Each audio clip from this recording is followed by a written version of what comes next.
Good morning. Thanks for being here. You guys have heard the spiel here, but I'm excited today to have Elaina Zuker and Lynita Mitchell-Blackwell as our speakers.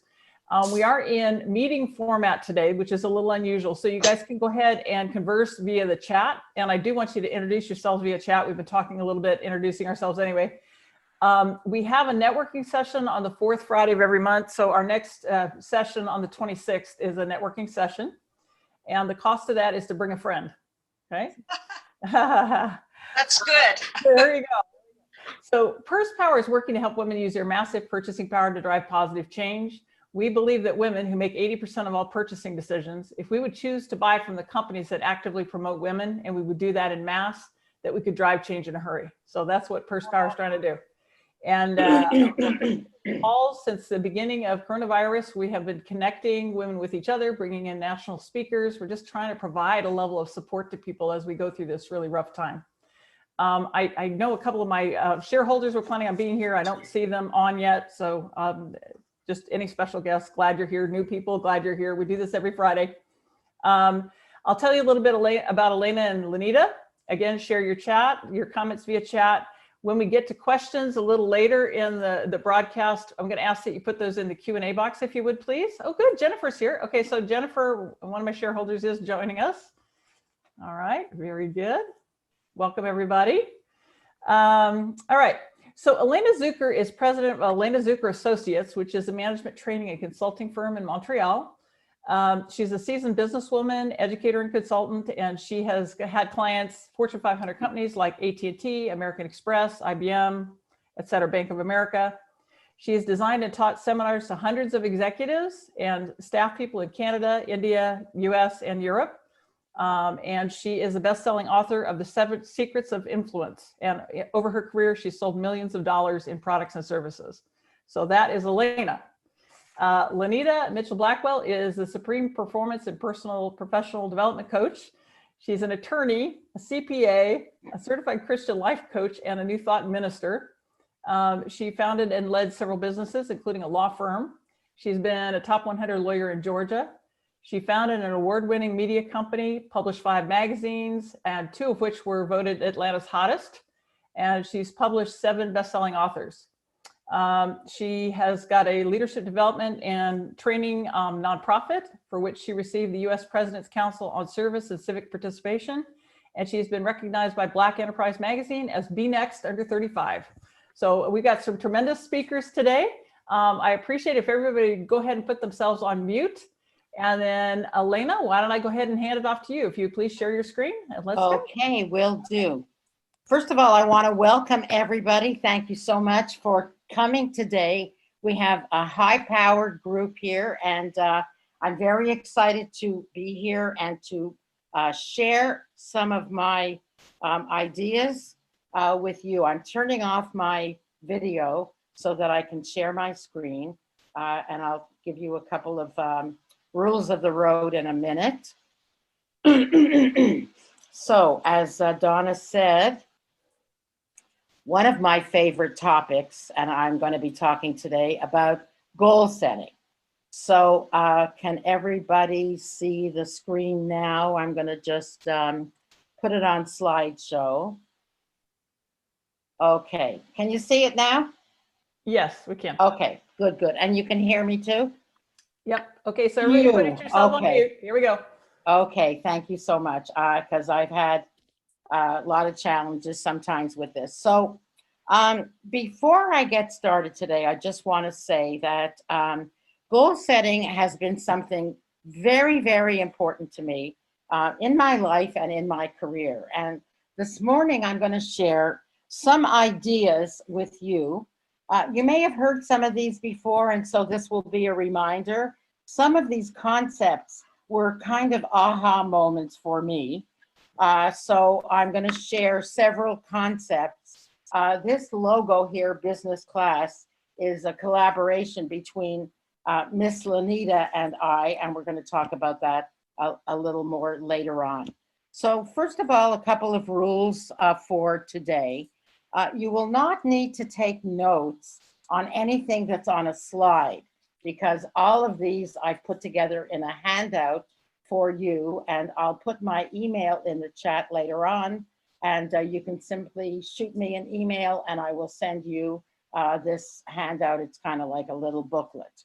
But I will ask you to get an old-fashioned writing instrument, a pen, a paper, a pencil, a quill, whatever you have handy. And I'll explain why later on. But this way of writing notes is I'll show you why it's so important. And so I know sometimes we take notes in our devices, but today I'd like you to use this old-fashioned way. Again, you don't have to write anything that's on the screen, but your note-taking is more for you as a way to write your reflections, ideas, things to remember, whatever strikes you as important. Okay, so let's get started. And the first concept that I like to do before goal setting, and I want to preface all of this by saying that we're going to be doing a number of processes, let's say preparing the soil for the act of goal setting, because once we do this, some of these important inner processes, the goal setting itself becomes somewhat easier. So the first thing that I like to do, and let me say that some of these processes I do over some hours. And, you know, this is a crazy, unusual year. I don't need to tell you. And so usually I do this January, 1st, 2nd, whatever, sometimes New Year's Eve. But if I look at the goals that I set January 2020, I just have to laugh and tear the whole thing up, because who knew what was going to happen in March? So I like to feel that now we're kind of having a reset. Maybe we can see the light at the end of the tunnel. And so let's pretend that April 1st is like January 1st. You can make your year start whenever you want. So the first thing that I like to do it's kind of what I call reflecting on the year or redeeming the year. So the first thing we're doing is I like to look at the successes that I've had this year and I write them down. Excuse me. Then failures and mistakes. What did I do wrong? Now that I see it, what was it that I may have made a mistake? We all do them. And then who helped me? Who were my angels, mentors? Who showed up to help me, especially during this unusual, shall we say, year? And then what were some disappointments, resentments? Again, who let me down? What didn't meet my expectations? They may not even know. I mean, it could be a client that you thought you were going to get and you didn't. Well, guess what? You were disappointed. They went on. So the most important thing is to kind of forgive all of this. Forgive yourself for the mistakes and let it go. You must let this go before you can actually move on. So the next thing about preparing the soil is visualizing, and it's called creative visualization. You have to kind of be able to see it, see the future you before you can be it. And so there are a number of different ways. I like to do this visually. Again, I like to do it in the old-fashioned way of cutting actually scissors and glue or paste, cutting stuff out of magazines, pasting it into a collage. This was a bunch of years ago. It doesn't really matter because it's very personal. I like to call this a goal portrait or a treasure map. And another way of saying it is a vision board. And I know that Lynita has a whole seminar on vision boards that she does at the beginning of the year. And this is one, just an example. You know, it should have pictures, maybe words. I like words because I'm a writer, so words are important to put them. If you just Google vision board, images, you'll find thousands of these. But again, it's very personal. And I think it's good to put yourself in the picture. You maybe put a picture of yourself in it. So, and then what you might do, and if we had more time, I would suggest you do, is kind of close your eyes and think about the future you. What do you look like? Where are you? What work are you doing? Who's there with you? Who's your team? What does your home environment look like, feel like, sound like? Who is with you? So it's very good to use all your senses. What do you see? What do you hear? What do you feel? I'm going to just give you 1 minute to just jot some notes for yourself right now while I take a sip of water. Okay, this visualization is so important. We all do it many times a day. It's simply making it more intentional, more positive. And, you know, we also do negative visualization. So it's kind of destructive visualization instead of creative visualization. You know, something happens, something bad happens, you start to visualize, you know, a bad future, what's it going to look like? And so we want to focus on positive visualization. Many years ago, when my first book came out, it wasn't, you know, that popular, and it was kind of textbooky, but I took the page of the New York Times that had the chart of the bestsellers, and I typed out the name of my book and I pasted it in the #1 position of the bestsellers of the New York Times. How audacious. And then I made copies of it and I pasted it all over my calendar and bulletin board. And, you know, it never became a New York Times bestseller, but it did become a bestseller. So there's something about visualizing the results, which I'm going to get to in a little bit. And, you know, athletes and performers do this. Athletes picture their moves, and entertainers, of course, rehearse, but they also visualize the end result, the end of Act 2, and where they're taking applause and taking their bows. So it's very important to visualize your future. As they say, you have to think it, feel it, see it before you can be it. And I remember I was just thinking about this a couple of years ago. She's a teenager now, but Lynita's daughter, Angelica, was, I don't know, maybe 9 or 10 years old. And I was down there in Atlanta doing a seminar with Lynita, and Angelica was maybe 9 or 10, and she was dressed beautifully. And I went around the room. She was a participant in our seminar, and I went around the room and asked everybody, what is your profession? And when it came to her, she said, well, I'm actually a fashion designer, but I'm stuck in grade 5 right now. So it's really important to be able to kind of visualize yourself. Now, the next part of creative visualization, which I like to do, some people do it, is affirmations. And I have found it, I am kind of remiss. I don't do it as often as I would like to, but this is a good reminder for me also. You know, you teach what you have to learn. And so I like to do affirmations. And these are just some general rules about affirmations. They should be personal, they should be positive, and they should be all these other things. And they indicate achievement. So they're written in the present as though they already have happened. Again, I like to write them down with a pen or pencil. So I like this one especially. What I have to offer is valuable. People are willing to pay me well. Now, I know this is something that we all grapple with.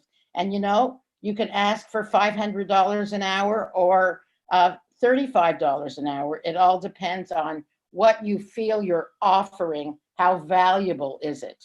And there's a poem that I always remember, and it goes like this.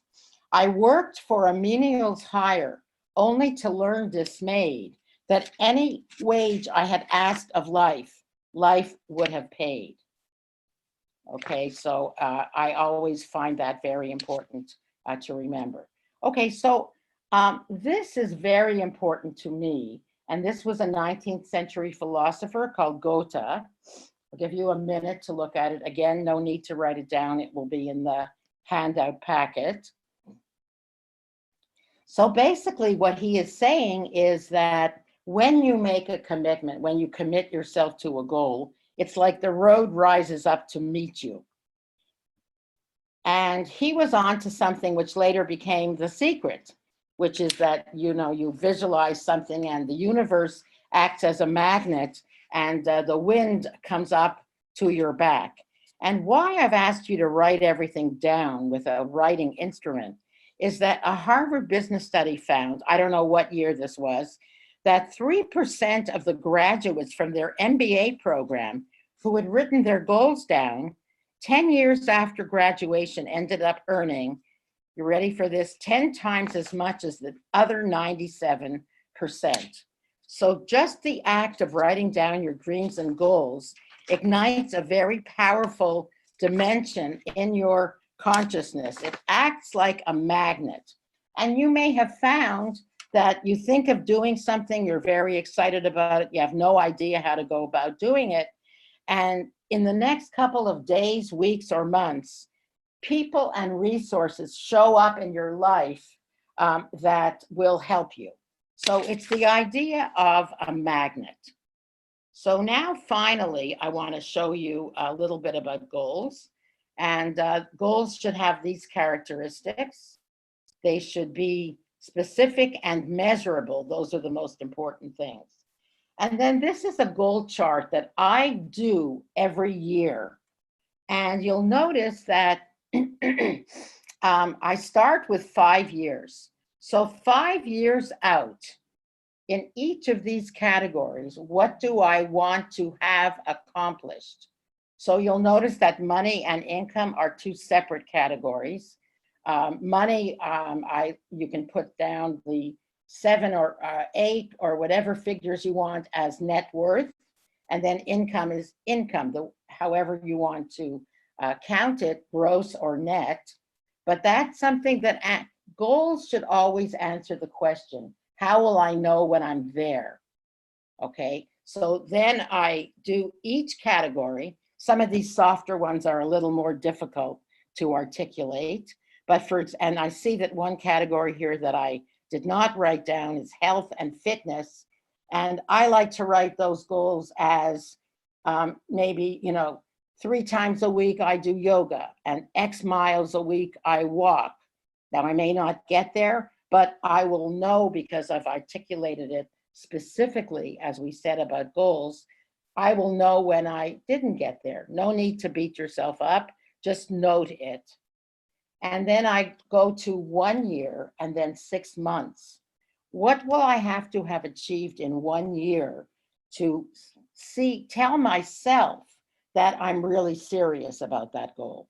And then finally, 6 months. What will I bite off for 6 months so that I know that I'm somehow getting towards the 5-year goal? And then you can go to 1 month and 1 week. I wish I had more time to walk you through the process, but you can ask me questions about this later on. Now, there's one more concept that I want to express to you, and that's the idea of creative tension. So I don't have a slide on this, but if you would take your right arm and lift it above your head so that your hand is parallel to the floor, and your left hand so that the hand is parallel to the floor, and have the left hand be, let's say, around your neck or collarbone.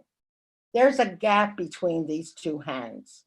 The left hand is the present state, and the right hand is your desired state or the future you. And the gap between the two hands is what I call creative tension. Now, successful people keep the gap the way it is and slowly inch the present state towards the upper state. That is the future state. But some of us can't tolerate the creative tension, and so we adjust the goal. So it depends on how much delayed gratification you can tolerate. I just want to show you this quick little video.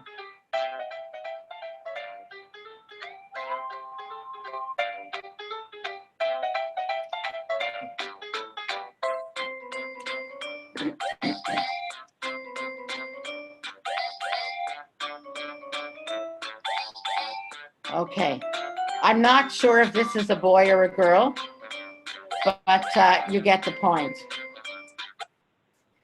So finally, I want to share one last technique that I do, and it's called a success list. And that is some days when, I don't feel like I've accomplished anything, haven't gotten to my to-do list, I still write down 5 successes, even if it was just, showering and getting to my first screen appointment. And then on some days, when you see that you have accumulated a lot of successes, it's a very good reinforcement for yourself. So now I just want to close with a summary of some of the concepts of today.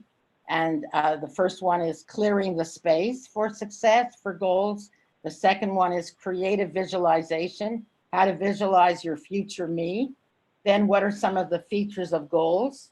And the magnet principle, that is the power of setting a commitment into your unconscious, the idea of creative tension and how you handle it, and making a success list. Okay, so that does it for me. I hope that I've been under the 20 minutes, and I'm gonna turn off my slides now and turn on my video. Okay, so is my screen off? Your screen is still showing. I think you may need to release it so that Lynita can share hers. Yeah, I'm just gonna, yes. Is it not sharing anymore? Stop. It is still sharing. There we go. Okay, Stop the perfect. share. There we go. All right. So Okay. guys, what we're going to do is we're going to go ahead and have Lynita share her material, and then we'll come back for Q&A. Is there anything else you wanted to add, Elaina? No. Okay. All right, Lynita, take it away. I sure will. Thank you so much. And so today we're going to talk about scaling. And I am going to share my screen here. And let me see.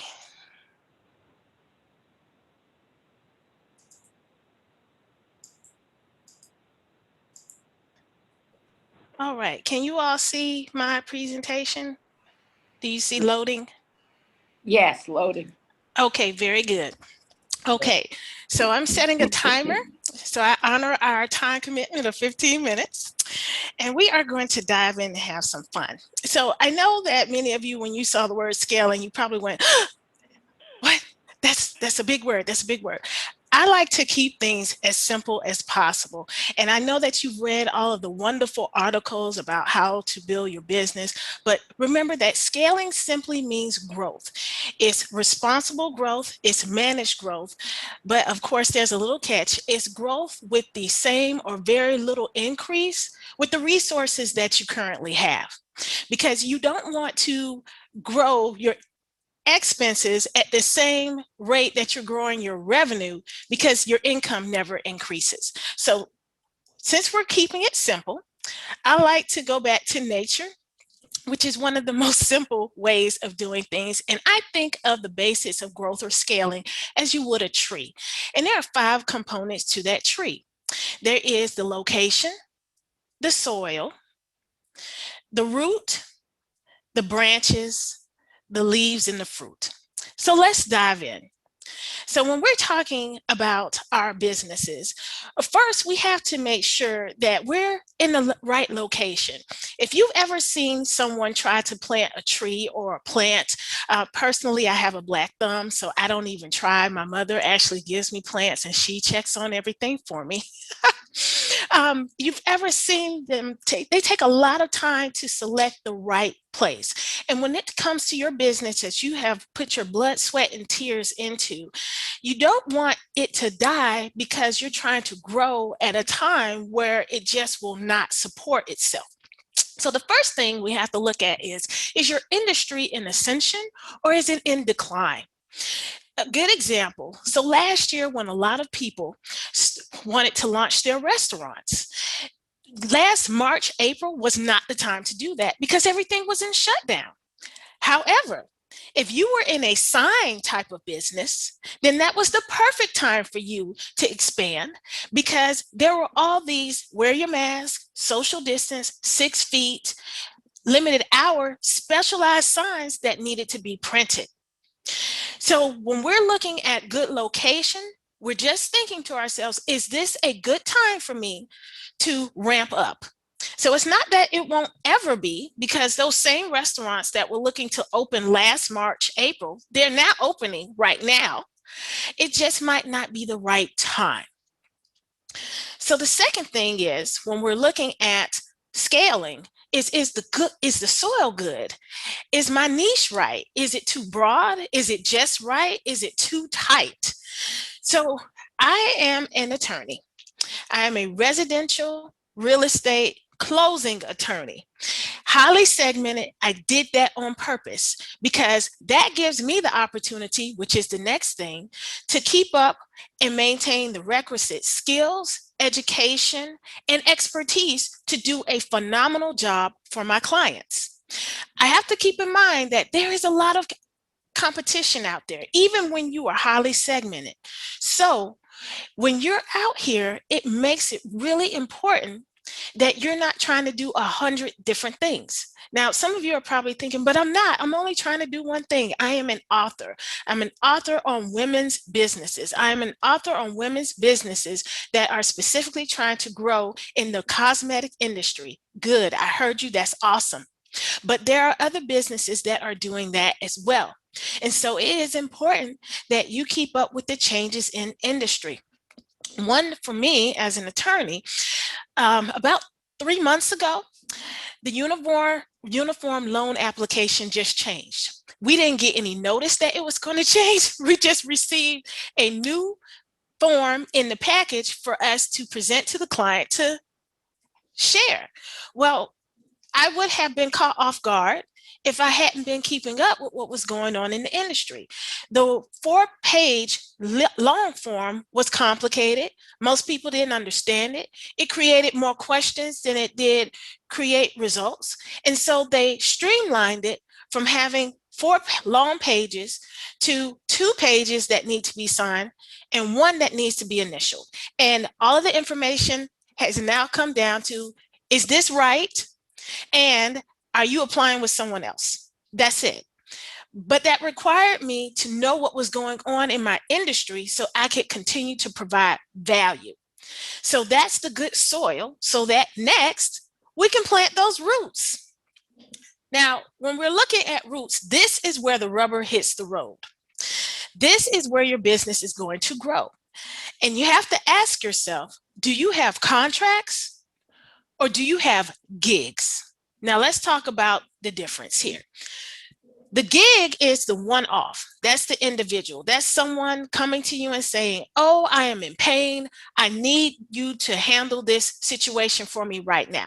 If any of you are event planners, then you know a wedding is a one-time thing, right? Well, hopefully for most people, it's going to be a one-time thing, right? And so that person comes, you plan the wedding, and they're happy. But then you're off to the races to find another wedding. So what most event planners do is they don't just focus on weddings. They also do other events, because after the person gets married, they're going to have a baby.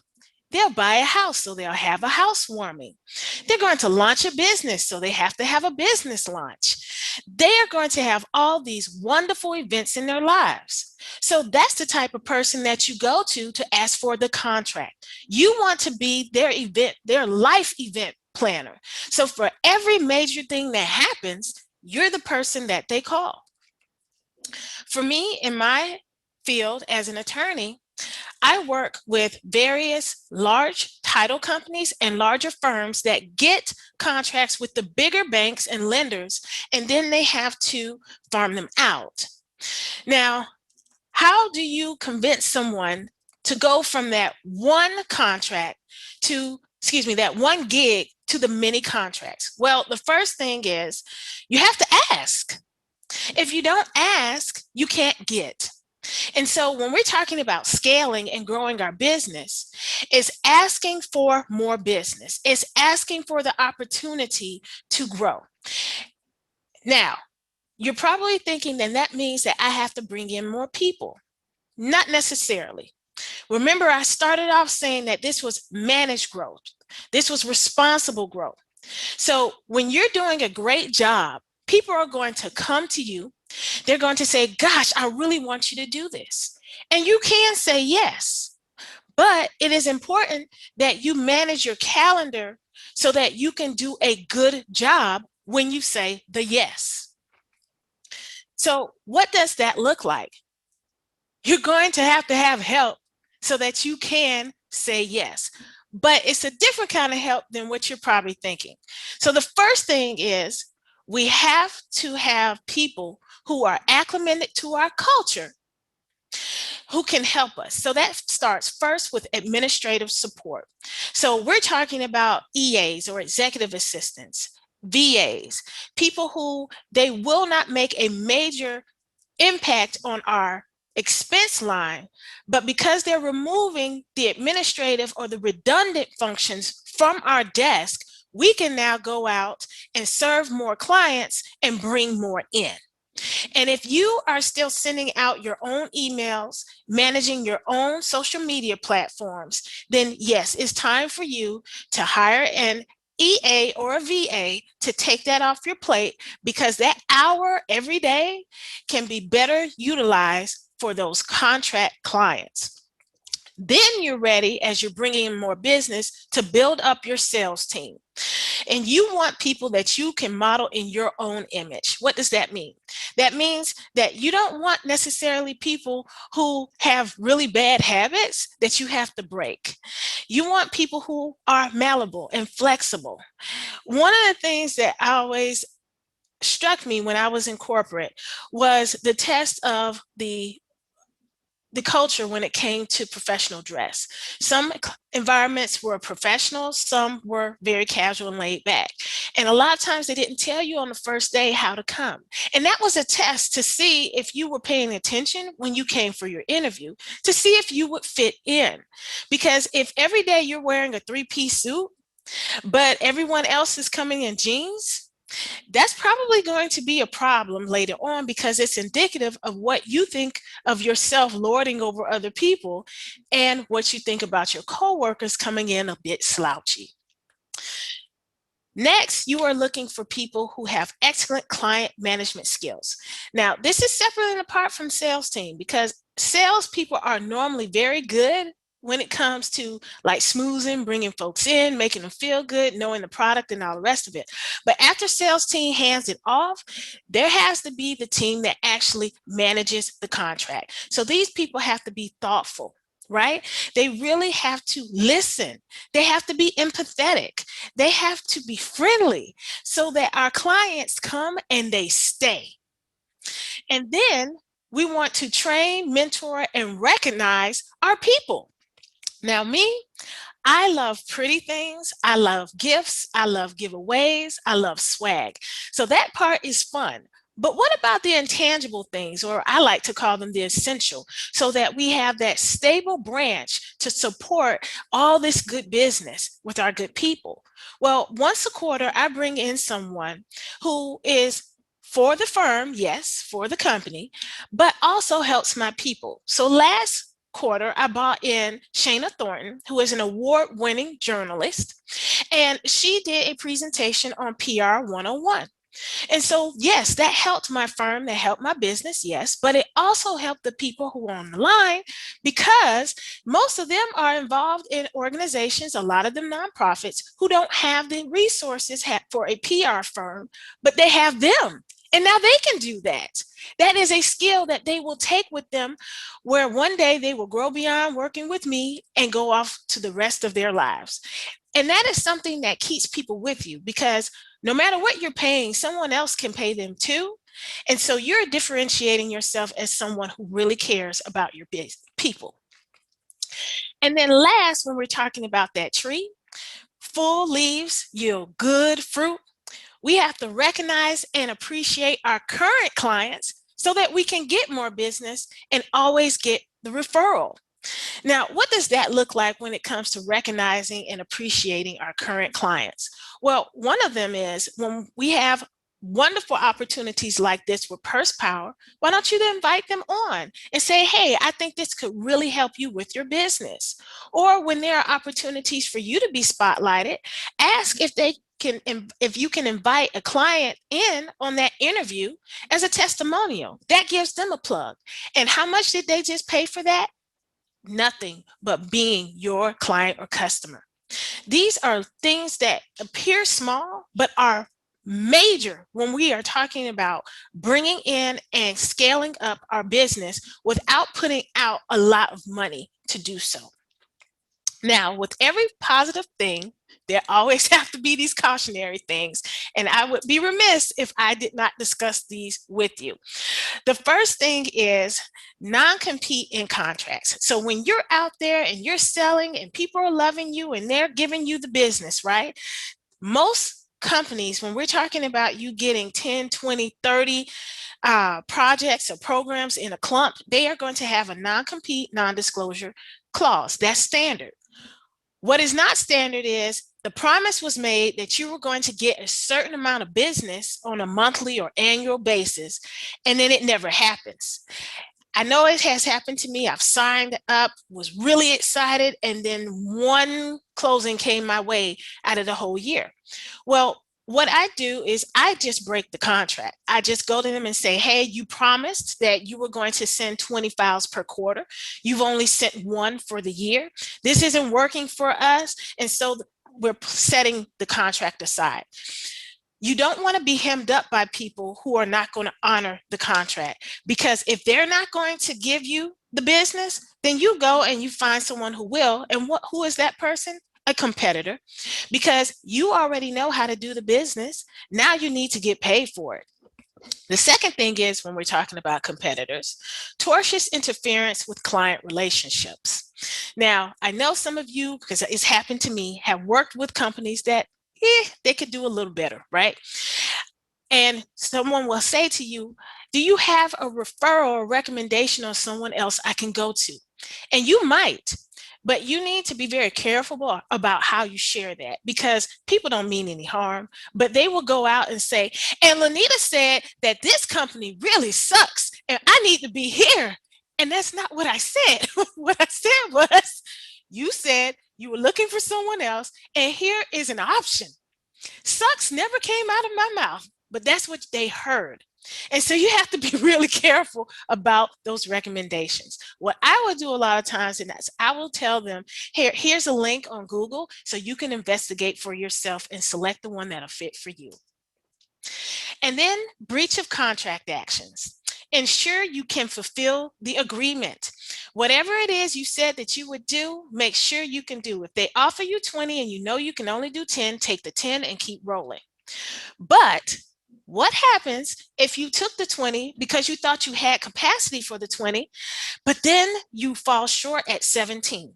Well, I like to have a ready supply and good relationships with people in my industry. So if that happens, I can still get the work done through them as a contractor. And I pay them because I would rather pay them to do a good job so I can complete the work and keep the entire contract than to lose it because I'm being greedy and I'm not properly managing my pace. The last thing is the Chinese wall. In corporate, you will see sometimes that two competitors, let's say a Coke and a Pepsi, are being managed or serviced by the same organization, and they build what they call a Chinese wall, where they have separate teams, separate softwares, the teams are in separate buildings and all the rest of it. In my experience, that rarely works. People are people and they make mistakes. They stumble on one another. And especially now in today's society where we are all 1 degree of separation from one another. And so if you're approached this way, just pick one. Just say a prayer, trust your gut, and pick one to work with and leave it there. So that is it. I went over by a minute. I'm sorry, Donna. And at this time, I'm going to stop sharing my screen. So we can take some Q&A.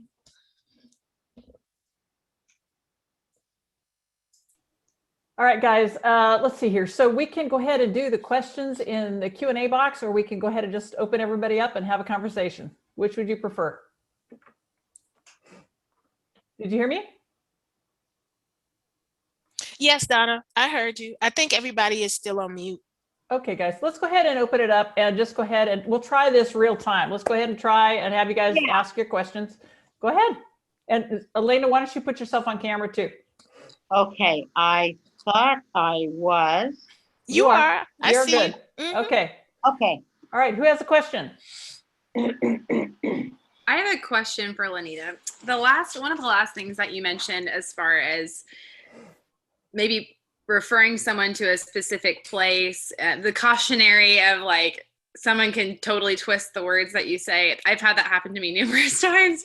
Yeah. And I'm curious to get your input. Would you say that it's okay, especially for me, kind of considering going into a business coach role, giving recommendations and saying, well, this is an area in which, I had a really great experience, or like I've had some negative feedback from some of my clients regarding this. Like, is it okay? Would you just stay away from that completely and just say, here are your resources, look into it yourself, I guess at what point can you give a little without risking it coming back to you? No, Deborah, it's a little different for you because you are a business coach and people are coming to you specifically for that expertise. Okay. And so what I would caution you to do is to couch it just as you started as saying, this has been my experience. I had a positive experience, and to minimize the negative ones. People hear what you say and what you don't say. And so if you're not talking about Coke, then they hear that you're not talking about Coke. They know to go to Pepsi. So really just kind of steering away from any negative input that's negative on different businesses and just focusing on the positive. Correct. Now, if you're asked to look into these others. Absolutely. I would recommend. Okay. And if you're asked a direct question, absolutely answer it. You don't want to get in a situation where people don't think that you're being forthright and honest, because that's damaging to your brand, right? Mm-hmm. But don't volunteer it up. Make them ask the question. Awesome. Thank you. Mm-hmm. You're welcome. Mm-hmm. Other questions?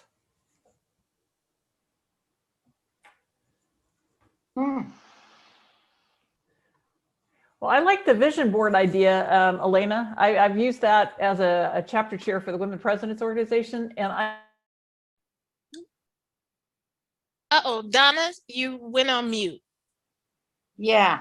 Okay, sorry. Okay, there you are. And your camera is off also. All right, that's what I was trying to do, was open up my camera. Okay. No, I was just talking about the vision board, and I know a lot of consultants use that, but that is hugely impactful to do at the beginning of the year. And it's amazing when you look back at the end of the year at what you've accomplished, how many of those things you had on your vision board you've actually done. People are always surprised about that.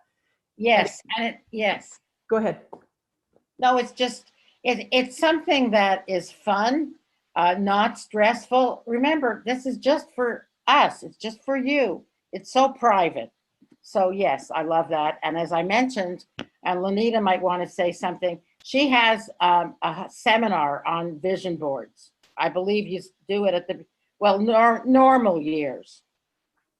Yes, that's exactly right. And I switched it up this year so that I'm shifting to do it in the spring after my retreat. One of the things that I have noticed, and it's not just me, it's others that I work with, is that we pull things over from the prior year that shouldn't come with us. And so I'm now do a retreat to clear the slate of all that stuff and then do the vision board afterwards so that we can start fresh. And there are some things that are going to carry over naturally because some of the things that we're working on are major projects. They're not going to get accomplished in 12 months. It's going to take 3 to 5 years, right?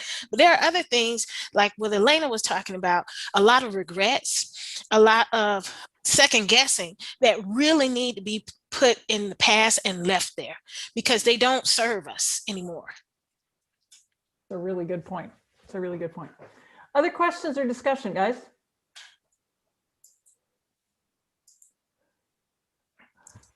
Okay, I just want to say again, I put my email in the chat. If anybody would like a copy of the handouts, they're there. And also in the chat, just to explain what this very long link is, it was a backup plan in case Lynita was still having tech problems. It's basically a 30-minute wonderful video rehearsing for today, I gather, to her peeps on scaling, right? That's right. That's right. So And I found the link in case, in case we lost you, but I'm so glad we found you. Because you're awesome and I love it. And I know, guys, I know a lot of you are coaches and consultants. I know that that's what a lot of you do for a living. Are there some things that you do to help your clients with either goaling or scaling up that you want to share? Try to get some discussion going here. Okay, well, maybe people are just in a contemplation. I would like to know about the goal setting. I apologize again because I was trying to respect the time, and there was a lot of information. And as I say, some of these processes, when I do them alone, take me hours. And when I do them in a more experiential format and teach it, it could be a half day or a whole day. So for the sake of brevity, I just wanted to, these are all concepts that are so interesting and exciting to me. I just wanted to share them with you all. I do have a question for you, Elaina. You mentioned, I loved what you said about writing down goals and how powerful it is to just actually write it on a paper. And I think that's something I forget to do because I'm always moving at such a fast pace that just taking the time to write something down just feels exhausting. For whatever reason, that's just really hard for me. And so I was kind of curious, you mentioned starting with your 5-year goal and then working your way to 6 months. How do you get realistic when you're looking at money, especially as far as financial goals? How do you kind of map that out starting with 5 years? It's a great question. I mean, in this instance, you can be a dreamer. You can just, put that out there into your universe. You're the only one that's seeing this. Yeah. And you can put as many zeros as you want for the 5 years. Okay. And then you might want to have that be more realistic. For example, this kind of goes with the topic of scaling as well. Like in my business, I license companies and individuals to sell and teach my influence program. Okay, so for 5 years, I might have a vision that I have 100 licensees. So that's a number. And when 5 years comes, I'll know if I've achieved that. I may not. And those 100 licensees, I might have another goal that each of them is bringing in X $1,000 of business. So that might inform my the actual number that I'm going to have there as income. And I might have it as gross income, but then I have to look at my expenses. Gotcha. So this is not really a P&L that you're doing here. Yeah. Now, if you're going to be in the business of personal coaching, you might, if you're working by yourself at first, X amount per hour times how many individuals can you realistically handle in a month, right? But then you might think bigger, and maybe you're going to be training other coaches, as Lynita says, in your image to coach what you do. And I know many coaches, right? And I see your faces lighting up here. You have a methodology. Is it replicable? I, for example, have made my one-day influence program has a leader's guide that I can transfer that, if you will, educational technology to other trainers. Okay, Yeah. does that help? Yeah, definitely. Yeah, I just think I've heard the saying, there's dreams and then there's goals, and then it's important to make your goals somewhat realistic where you're not totally overshooting to where, you know, you can't achieve it and then you just get discouraged because you're like, oh, I got this huge goal Exactly. that But so love I was this kind of quote. curious. Sorry. I love No, this you're quote that someone said, which is that a goal is a dream made visible.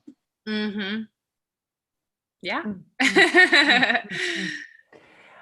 Carol Ford is bringing up the business model canvas. Is that something that you recommend in conjunction with the goals? It's a good way to think I it don't through. even know what that is. Canvas. If you could put the link in the chat. I actually don't know what that is. Well, Carol, are you on screen? Can you talk about that? I know that is a really good tool. Sorry, I was muted. Okay. Yes, we teach the business model canvas. In fact, we had our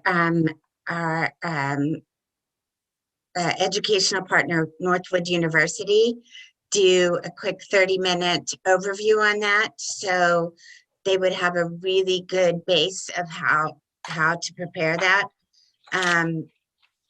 You know, it also works well to get into small groups and work with, you know, a couple of people on that, on how you put it all together. But it brings all the components of what you would put into a business plan together.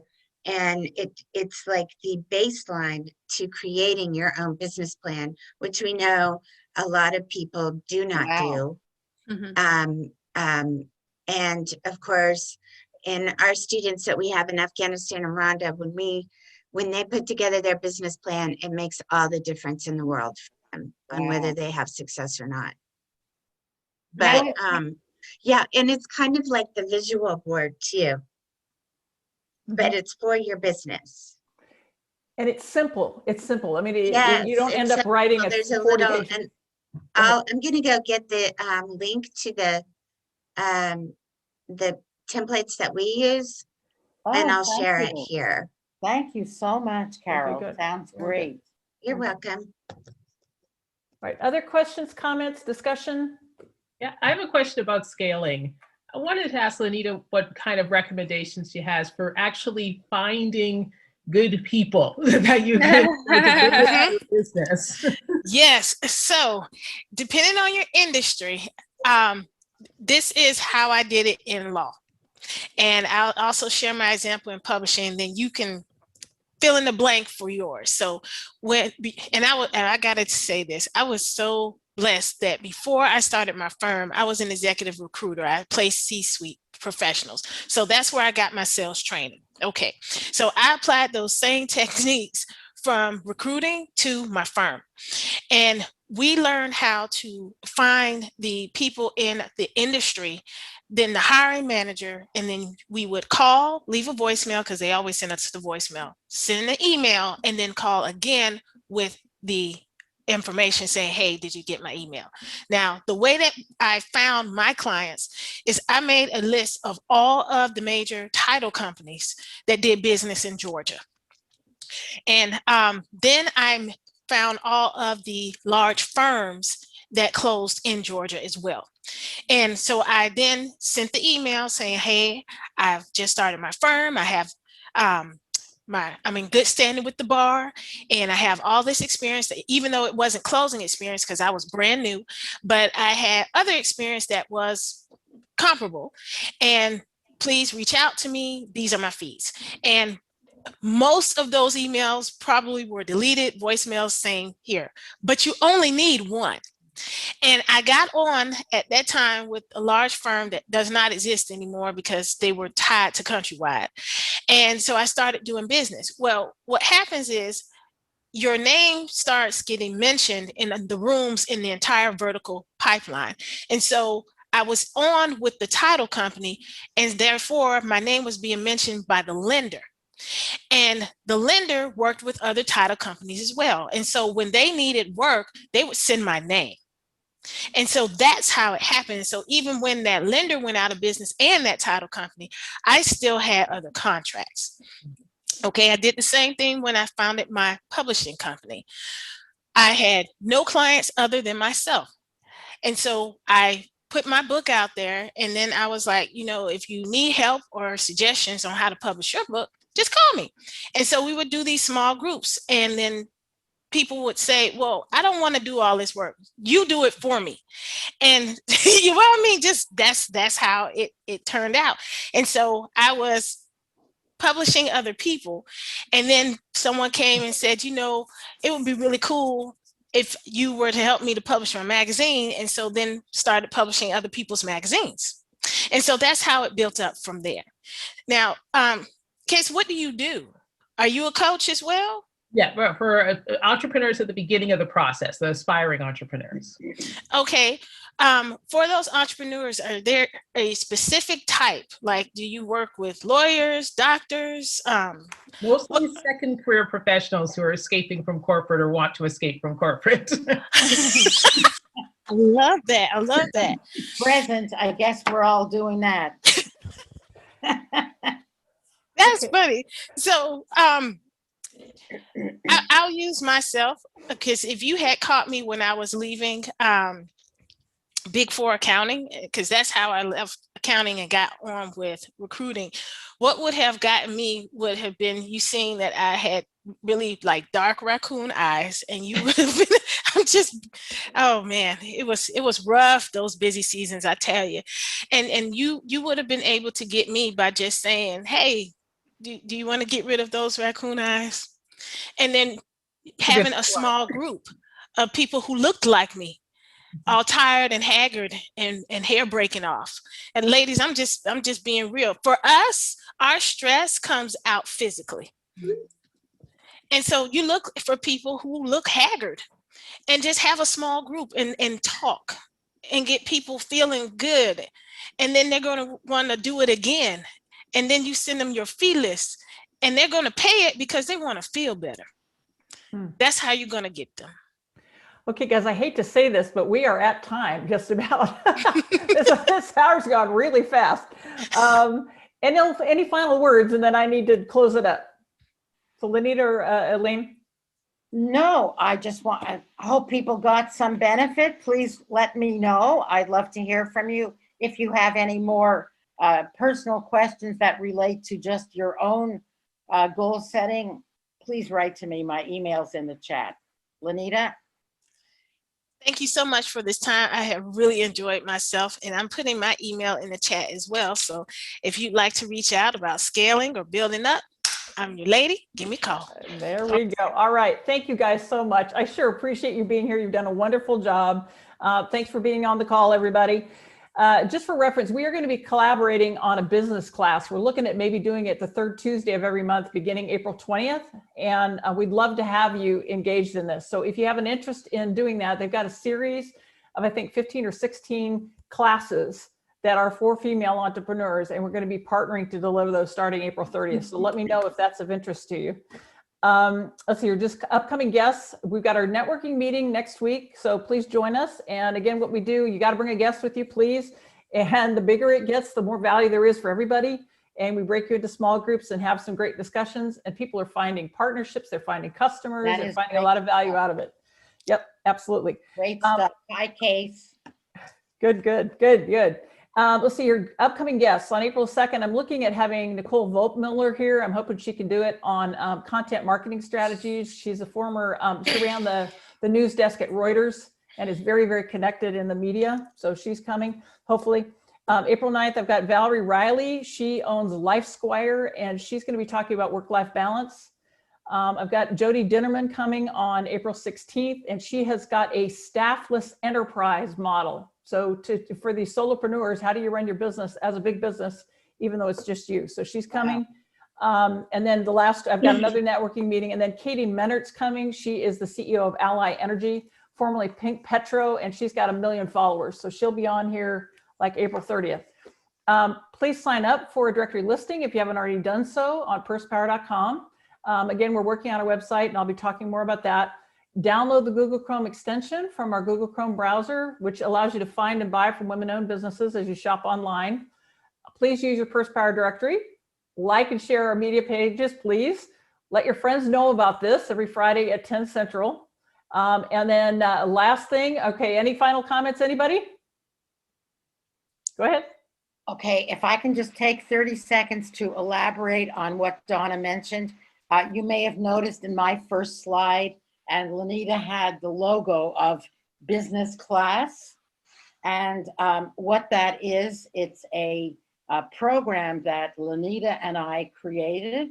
It's a curriculum, and it was created by women for women, and it's for anyone, everything that you want, almost anything you need to know about starting, growing your business, starting, growing, and scaling your business. So it's 12 months, and Donna will send out more information about that in a little bit, but it's very exciting. It's going to be a monthly session by experts. We have handpicked fabulous women experts in every one of these topics, and we'll be sharing the topics at a later time. But I just wanted to elaborate on that. Thank you. I appreciate it. All right, guys, we are out of time. So thank you again for being here. See you next week. Remember, purse power, we have it. Let's use it. Yeah. Thanks, guys. Thank Take you, care. Donna. Thank you. Bye, you guys. Bye-bye.